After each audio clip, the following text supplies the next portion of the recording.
2026년 3월 22일 주일 온바이블 교회 포커스 예배에 함께하신 모든 분들을 주님의 이름으로 환영합니다. 오늘 성서 본문은 마가복음 14장 43절에서 52절입니다. 예수께서 말씀하실 때에 곧 12 중에 하나인 유다가 왔는데 대제사장들과 서기관들과 장로들에게서 파송된 무리가 검과 몽치를 가지고 그와 함께 하였더라. 예수를 파는 자가 이미 그들과 군호를 짜 이르되 내가 입맞추는 자가 그이니 그를 잡아 단단히 끌어가라 하였는지라. 이에 와서 곧 예수께 나와 랍비여 하고 입을 맞추니 그들이 예수께 손을 대어 잡거늘 곁에 서 있는 자 중에 한 사람이 칼을 빼어 대제사장의 종을 쳐 그 귀를 떨어뜨리니라. 예수께서 무리에게 말씀하여 이르시되 너희가 강도를 잡는 것 같이 검과 몽치를 가지고 나를 잡으러 나왔느냐? 내가 날마다 너희와 함께 성전에 있으면서 가르쳤으되 너희가 나를 잡지 아니하였도다. 그러나 이는 성경을 이루려 함이니라 하시더라. 제자들이 다 예수를 버리고 도망하니라. 한 청년이 벗은 몸에 배 호티브를 두르고 예수를 따라가다가 무리에게 잡힘에 배 호티브를 버리고 벗은 몸으로 도망하니라. 지난주 우리는 겟세마네에 있었습니다. 예수님이 핏방울 같은 땀을 흘리며 기도하시던 그곳에서 우리는 내 원대로 마옵시고 아버지의 원대로라는 기도를 들었습니다. 그 기도 끝에 예수님은 일어나셨습니다. 그리고 아직 기도하고 있는 제자들에게 말씀하셨습니다. 일어나라 함께 가자. 보라 나를 파는 자가 가까이 왔느니라. 그리고 곧 유다가 나타났습니다. 칼을 든 로마 병사들과 몽둥이를 든 성전 경비들을 데리고 한밤중 어둠 속에서 유다는 예수님께 나와 랍비어라고 부르며 입을 맞추었습니다. 제자가 스승에게 하는 존경의 표시. 그러나 그것은 배신의 신호였습니다. 무리들이 예수님을 붙잡았습니다. 제자 중 하나가 칼을 빼어 대제사장의 종의 귀를 쳤습니다. 저항하려 했습니다. 그러나 그때 마가복음은 한 문장을 기록합니다. 제자들이 다 예수를 버리고 도망하니라. 오늘 우리는 이 문장 앞에 섭니다. 제자들이 다 예수를 버리고 도망하니라. 이 문장에서 가장 아픈 단어는 버리고입니다. 헬라어 원어는 아펜테스입니다. 아피에미라는 동사에서 나온 말인데 이 단어의 의미는 단순하지 않습니다. 떠나다, 포기하다, 내버려 두다, 버리다. 영어로는 desert라고 번역되었습니다. 이 단어는 이런 맥락에서 쓰입니다. 처자를 버리다, 군인이 무단으로 자리를 이탈하다, 신념을 포기하다, 의무를 저버리고 도망치다. 결국 제자들은 있어야 할 자리를 떠났습니다. 포기하지 말아야 할 것을 포기했습니다. 버리지 말아야 할 분을 버렸습니다. 지켜야 할 것을 지키지 못했습니다. 51, 52절은 더 절박합니다. 한 청년이 벗은 몸에 배 호티브를 두르고 예수를 따라오다가 무리에게 잡힘에 배 호티브를 버리고 벗은 몸으로 도망하니라. 이 청년은 예수님을 따라가려 했습니다. 그러나 잡히자 입을 마저 버리고 벗은 몸으로 도망쳤습니다. 벗은 몸의 수치보다 도망치는 것이 더 급했습니다. 버리고 이 단어 앞에서 우리는 멈춰야 합니다. 이 본문에 등장하는 예수님의 제자들은 두 부류로 나뉩니다. 하나는 예수님을 판 자, 다른 하나는 예수님을 버린 자. 가룟 유다는 예수님을 팔았습니다. 은 30에 그리고 영원한 배신자라는 이름으로 역사에 기록되었습니다.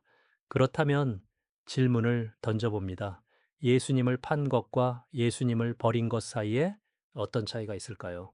어느 하나가 다른 하나보다 더 낫거나 못하다고 말할 수 있을까요?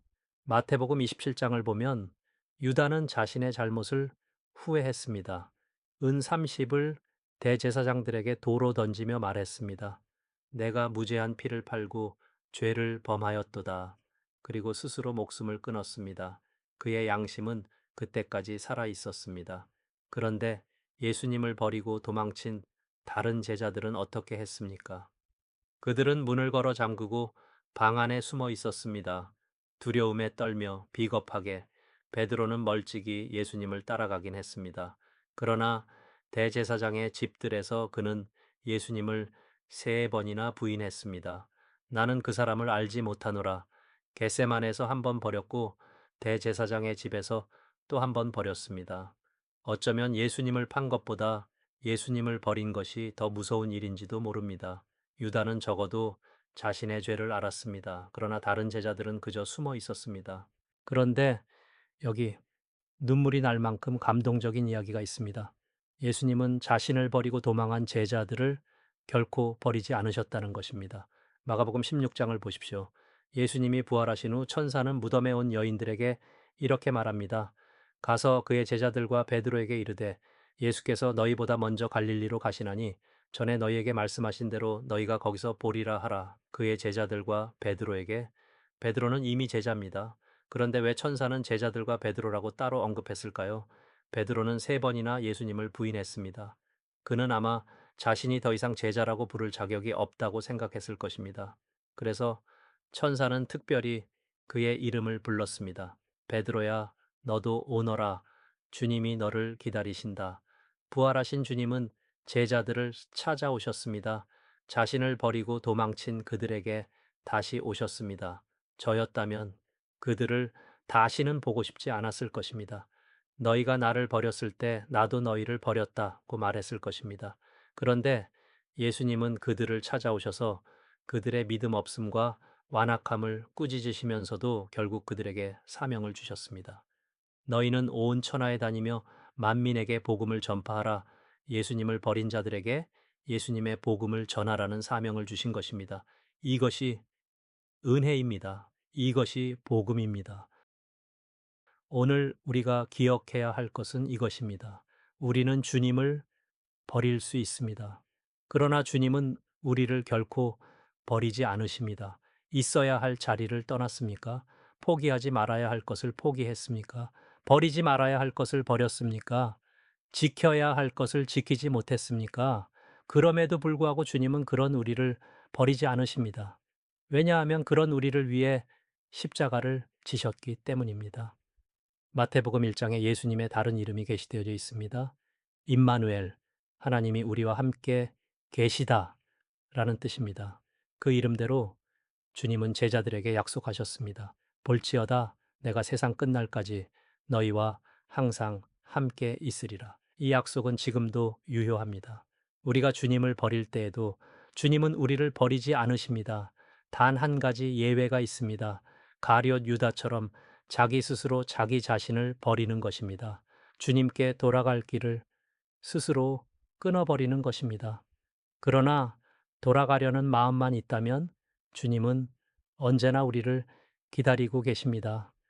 베드로를 따로 불러주셨던 것처럼 주님은 지금도 우리의 이름을 부르십니다. 너도 오너라. 내가 너를 기다린다. 오늘 우리는 제자들이 예수님을 버리고 도망친 장면을 보았습니다.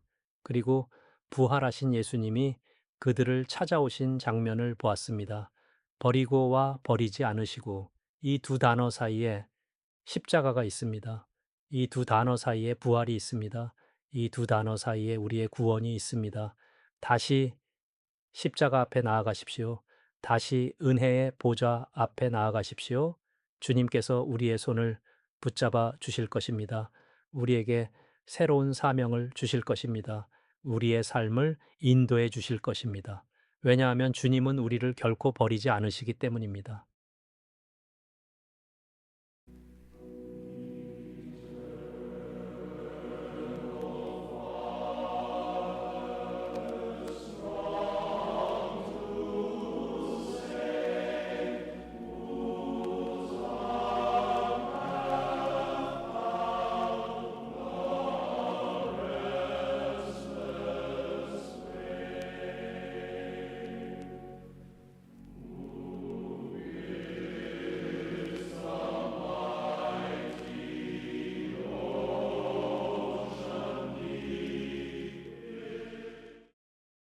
주님, 오늘 우리는 제자들이 주님을 버리고 도망친 그 밤을 보았습니다. 버리고 도망하니라 그 한 문장이 우리의 가슴을 아프게 합니다. 주님, 고백합니다. 우리도 있어야 할 자리를 떠났습니다. 포기하지 말아야 할 것을 포기했습니다. 버리지 말아야 할 것을 버렸습니다. 제자들처럼 비겁하게 숨어 있었습니다. 그런데 주님, 눈물이 날 만큼 감사한 것은 주님은 그런 우리를 버리지 않으셨다는 것입니다. 부활하신 후 다시 찾아오셔서 우리의 이름을 불러주셨습니다. 우리에게 새로운 사명을 주셨습니다. 주님, 우리를 다시 일으켜 세워주소서. 넘어진 그 자리에서 일어서게 하소서. 그리고 주님이 주시는 사명을 붙잡고 다시 걸어가게 하소서. 우리를 결코 버리지 않으시는 주님, 감사합니다. 예수님의 이름으로 기도합니다. 아멘.